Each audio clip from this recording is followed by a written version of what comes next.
Macs aren't meant for gaming. At least that's what I used to say. Well, they are now. Well, almost. What's going on, guys? Welcome back to Double Dragon Gaming. I'm Dave, and before we get into the video, just a quick promotion, little promo spot here. I've got my own Discord, and I'll leave the link in the About section. If you guys are interested, want to come talk to me, hang with me, talk about games, talk about my videos, whatever, it's there, and I've got some friends in there already. So anybody that might see this video in the future, or any subscribers I got now that watch my stuff, just come on over to Discord. You're welcome. It's a friendly spot. Talk about games, whatever you want to talk about. Maybe even some of my videos or ideas for my vids. It would definitely help me out a lot. But yeah, into the video we go. I've never been a Mac guy. I've always been a PC user my whole life. I was really kind of opposed to Macs for a very long time, just because for what their use case is, and that's, you know, schoolwork, you know, photography, video editing, stuff like that. You know generally what Macs are traditionally used for, and so, you know, I'm a gamer and never really had much use for them. Didn't really use them at all. For the longest time, I had no experience with Macs until last year, right around this time, I got my first iPad, an iPad Pro of all things. Probably one of the nicest ones that you can get. And I got the iPad because my girlfriend, she loves Mac. She got one at the time, you know, she was upgrading. She's had Macs forever, and she had an iPad that, you know, bit the dust, so she wanted to get one. And then, you know, me being the jealous type, I had to have one too. So she was all for it. So she's like, go ahead and get yourself one. So I got an iPad Pro, and I gotta say, I like it. I've had nothing but really good experience with the iPad Pro, and it's got the M4 chip in it. Let's just say this thing is a monster of a tablet. I could do video editing on the damn thing. It's a highly capable device. So that was my first experience with an Apple product, and I liked it. But after I had it for a little while, I was thinking to myself, man, I really should have got myself a laptop. I like tablets, and I really love the thing, but for whatever reason, it just kind of stuck with me. I really should have got a MacBook.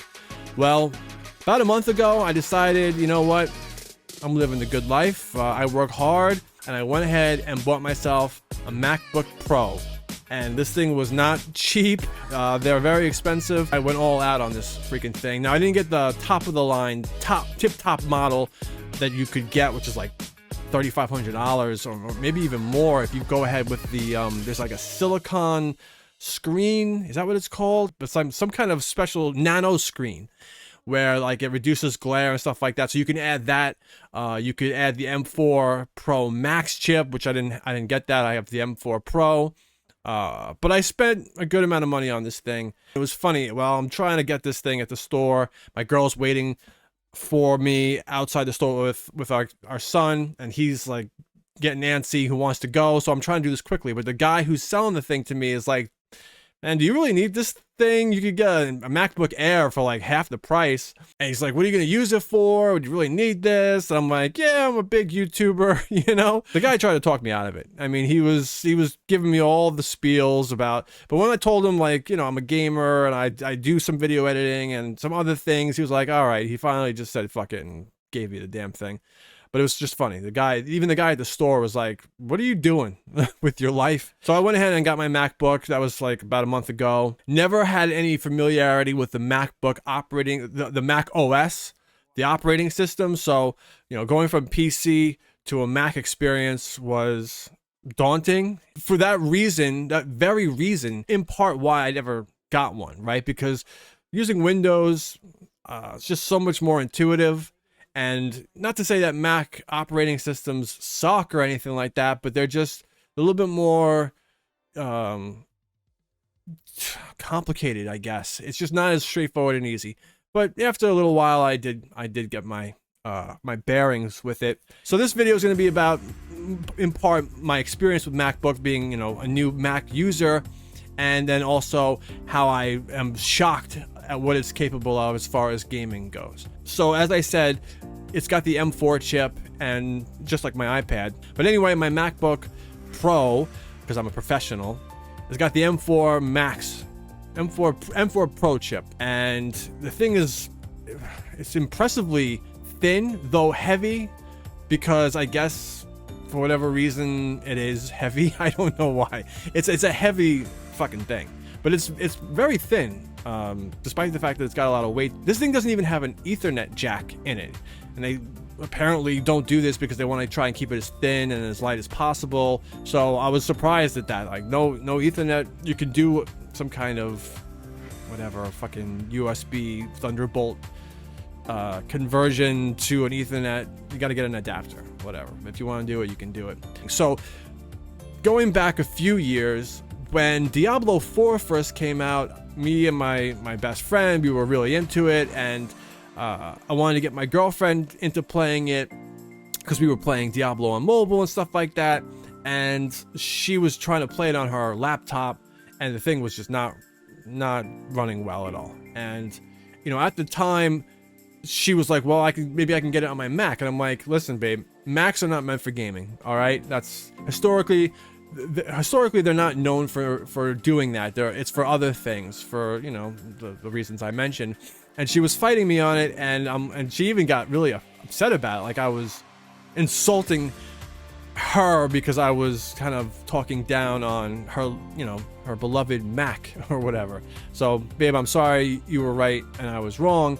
However, I don't know if when this game came out, now Diablo 4 came out, let's see, let's do a little bit of on-the-fly research here. Diablo 4 was released June 1st, 2023. And let's see, okay, so at the time now, 2023, they were probably in the M3 stage of things. But you wouldn't have been able to just download the game onto your Mac, right? That most games won't just run on a Mac. So let's now see if it was available to stream at that time. All right, so when Diablo came out, it was not readily available for streaming at that point. So you can now stream Diablo 4 using NVIDIA GeForce Now, but it did not happen until February 1st of 2024. So I was in part kind of right. So we wanted to play Diablo 4, and she wanted to try and do it on her Mac. She wouldn't have been able to do it at that point. And I didn't even think about, you know, cloud streaming or whatever to the device.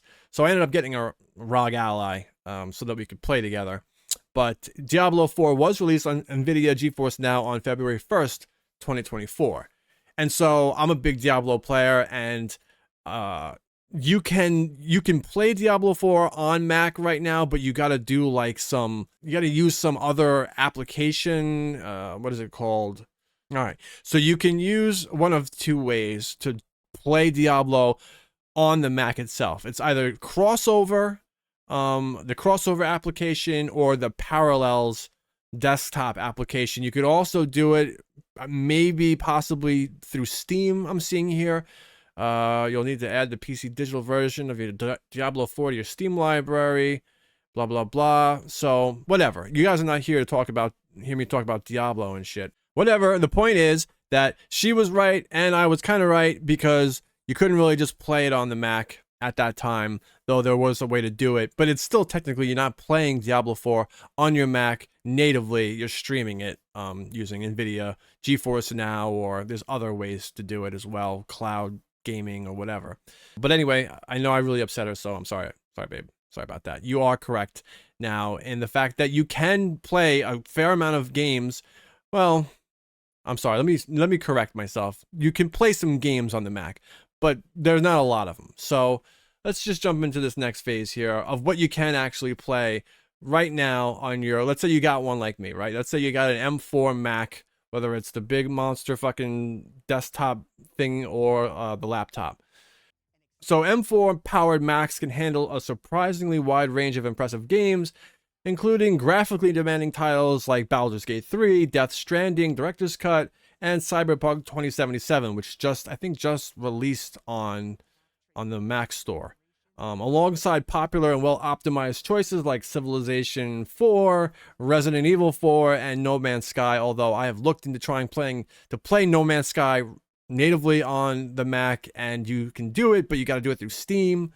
And I didn't go there. I'm just playing it I ended up getting NVIDIA GeForce Now, so I'm a subscriber to that so I can stream some games on my Mac. However, I wanted to see what this thing can do as far as playing a game on the damn thing. So I downloaded Resident Evil 4, and I never actually played the new remake of Resident Evil 4, which is what's available. In fact, all the Resident Evil games are available on the Mac store. So I fire up Resident Evil 4 on my Mac, and wow, I am so impressed by how this game looks and how it functions, how it plays. So because the MacBook screen is just so damn good, and the kind of screen that it has, well, I'm gonna have to look that up. All right, so the MacBook Pro has a liquid Retina XDR display, 3024 by 1964 native resolution, extreme dynamic range. So the MacBook has this really impressive liquid Retina XDR display. So the thing looks fucking incredible on this screen. In fact, I have never seen a game look so good because I have a pretty decent gaming computer, but it's older. It's like 4 or 5 years old, and I've got, you know, a decent setup here. My ultra wide monitor, and I got an Asus, you know, standard 16:9 monitor. But they're not like OLED monitors. These screens are like 4 or 5 years old when I got the desktop. So I pretty much play my games, you know, either on handhelds or through these monitors, which they look, you know, okay, but they're not OLED. You know, they're LCD. And playing Resident Evil 4 on this thing, I was like, holy shit, like it looks fucking fantastic on this screen.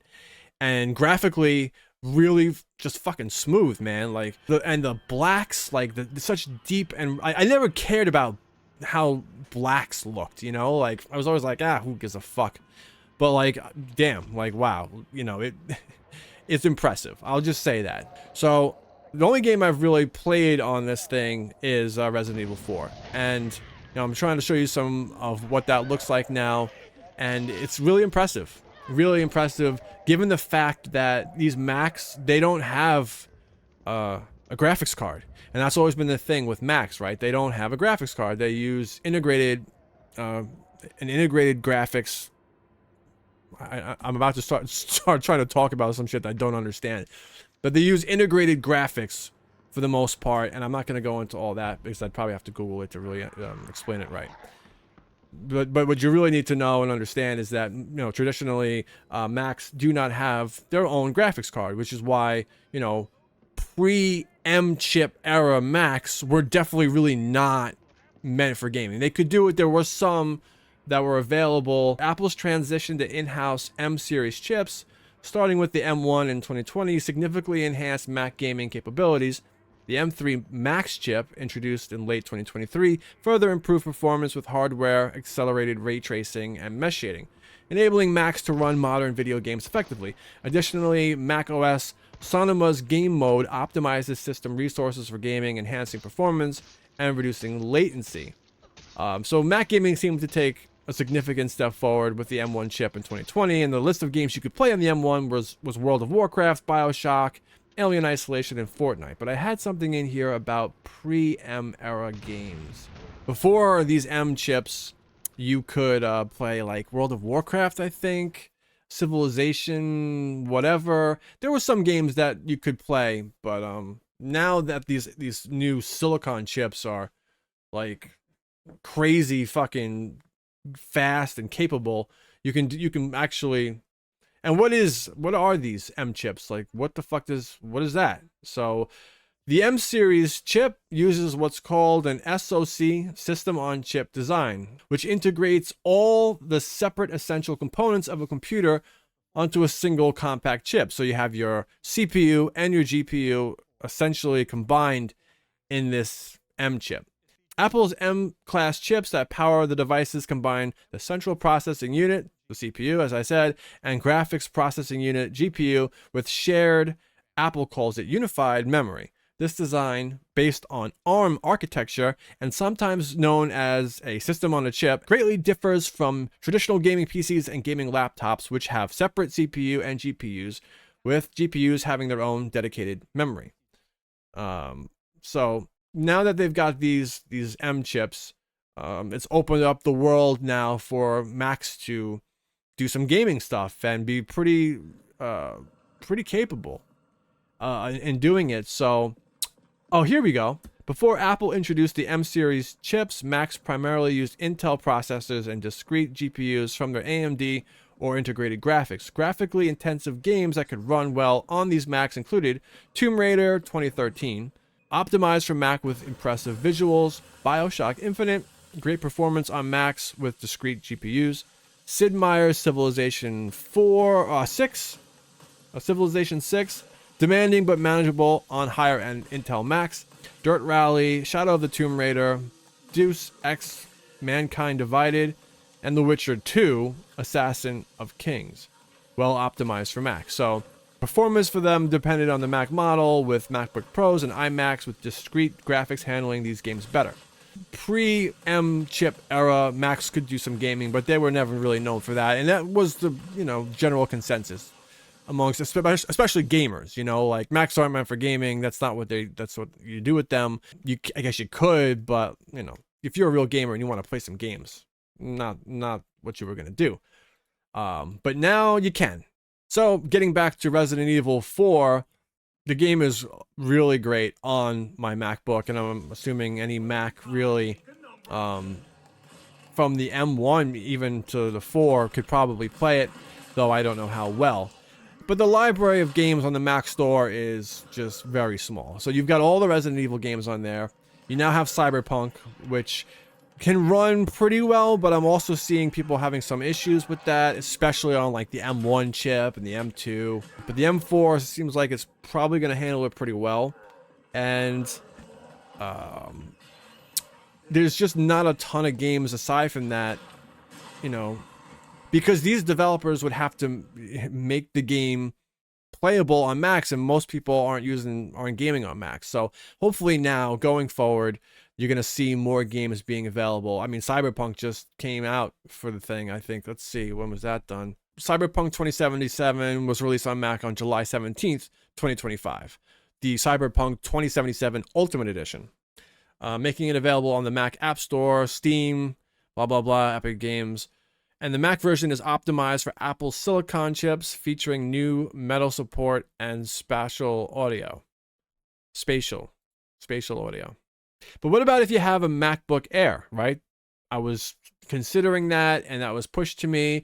And apparently MacBook Air models with the M series chip can handle a wide array of impressive games as well, including graphically demanding titles and popular indie hits, with many available through the Mac App Store directly, Steam, and the Epic Games Store. I'll talk about Steam in just a second. Some of the most notable titles and genres that will perform well on MacBook Air include RPGs like Baulders Gate 3 and Disco Elysium, which is apparently a very good game. Strategy games such as Civilization 6 and Total Warhammer 3, action-adventure titles like Resident Evil Village and Lies of P. So other impressive games on the MacBook Air, AAA titles, Baldur's Gate 3, Resident Evil Village, and RE4, Death Stranding, Director's Cut, Cyberpunk 2077, Assassin's Creed Shadows. So I didn't mention that as a game you could play on Mac now.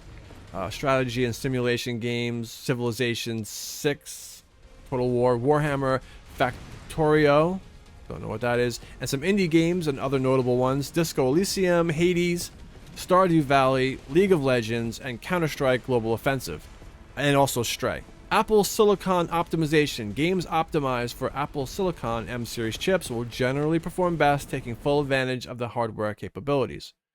So you can download Steam on your Mac. There's a whole selection of Mac OS games available to play, but the library isn't like super vast or anything like that. So I'll try to pull that up here so you can just see it real quick. But there is a list of games on Steam that you can play. So you'll download the game on Steam and you will run the game natively on your Mac. But a lot of the bulk of Steam's library, you're not going to be able to. It's just they're not going to play. But it is interesting that you can do this. But yeah, so I am definitely sold on the Mac. And I'm really excited to see what kind of games will become available on the thing going forward. Again, those deep, rich colors, the super deep blacks on the liquid retina display, very impressive. And it's just lightning fast. Everything is so fucking fast. Like I boot the thing up and bam, I'm ready to go. Moving between windows and different applications and everything is just super fucking fast. So I don't know if that's just because the thing has got so much raw fucking power, that the experience is like that. But I would like to also lend to Mac OS. The operating system itself is very well optimized, and that's one of the things about Apple, right? It just fucking works. You don't have to worry about too many headaches and viruses and blue screens and shit like that. It's a very well done operating system, very, very well done. And so really that's it. That's what I wanted to say. I'm really a novice with Mac still. I hope I didn't get anything wrong. Please correct me if I did. Compared to Windows, I gotta say Windows is definitely more intuitive, easier to use, but I guess I would think that being an advanced user, there's some pros and cons to I guess both. But you gotta give it to Apple, man. Their operating system is pretty rock solid. And once you get your bearings and get familiar with it, it's really nice. I really haven't done too much editing. I have done some video editing on the iPad, which is pretty nice with the stylus pen. Doing some video editing stuff on there, but I'm excited to try and do it on the MacBook Pro, although kind of tough when you don't have a secondary screen. So it's still like the way to go is always going to be my computer, because I've got, two screens or whatever. It makes things just so much easier. Oh, there was just one more thing that I wanted to mention that I really wish would have been included, but they're talking about this for the next version of it. So I think in 2026, the next line of MacBooks possibly could have built-in cellular capabilities. I didn't think of this when I got the thing, but once I did have it, a few days go by and I'm using my phone as a hotspot or whatever, and I'm like, man, I wonder if this thing has the ability to do cellular. Of course it doesn't. And I, never even really thought about it. And, kind of in the back of my mind, I'm like, no, of course it's not going to have it. But I was like, oh, wait, maybe. There are some laptops that do. So there are some laptops you can buy now that have cellular built into them. And I'm thinking to myself, man, why the hell doesn't this thing have built-in cellular? I can't say that word. Cellular. Built-in cellular. So forget it. My iPad Pro, it's got cellular, and that's so convenient. I don't have to keep using my hotspot, and I have a certain amount of hotspot data. I think it's like 50 gigs, and that goes so fast or whatever. Why doesn't my Mac have that? Would be so good if it did. So I'm looking into it, and it's possible now in 2026 that they may start making these things with built-in cellular capabilities. And so Apple, if you can hear me, if you're listening, if anybody somehow manages to find my video, please put that in with your next line, with the new M5 chip or whatever that's coming out. That would really, that's a huge missed opportunity. I don't understand. I don't see why you wouldn't do that. It'd be huge if I could get my Verizon subscription, whatever, my Verizon cellular to hook up with that. It's like, it's so necessary now, like what good's a laptop if you don't have Wi-Fi? So yeah, that's the only other thing that I thought to mention. Would be really nice if we could get some cellular on these bitches. But that'll do it for me. I think I covered just about everything. Resident Evil 4 runs phenomenally well on this thing. Very impressive, very smooth graphics. You can jack the graphics all the way up, man. You could put everything almost on max, and the thing runs damn near flawlessly. I have not tried Cyberpunk. That's a game that is really demanding, and I think by now they've really got that ironed out pretty well. So I would imagine it's going to run pretty good on Mac too, but I haven't tried it yet. But that's next for sure. And I'm excited to see how that runs and how that looks. But yeah, Macs aren't meant for gaming. Well, they kind of are now, because you can. It's just a matter of these developers making the games playable on Macs. I'm sure there's a lot involved with making a game like Diablo 4, for example, or Grand Theft Auto run on a Mac operating system. So they got to do all kinds of shit to make that compatible. And I'm sure it takes a lot of effort and energy and time and money and everything. And it's just not feasible or financially smart to do that. But I think now it's starting to become more, it makes more sense to do that.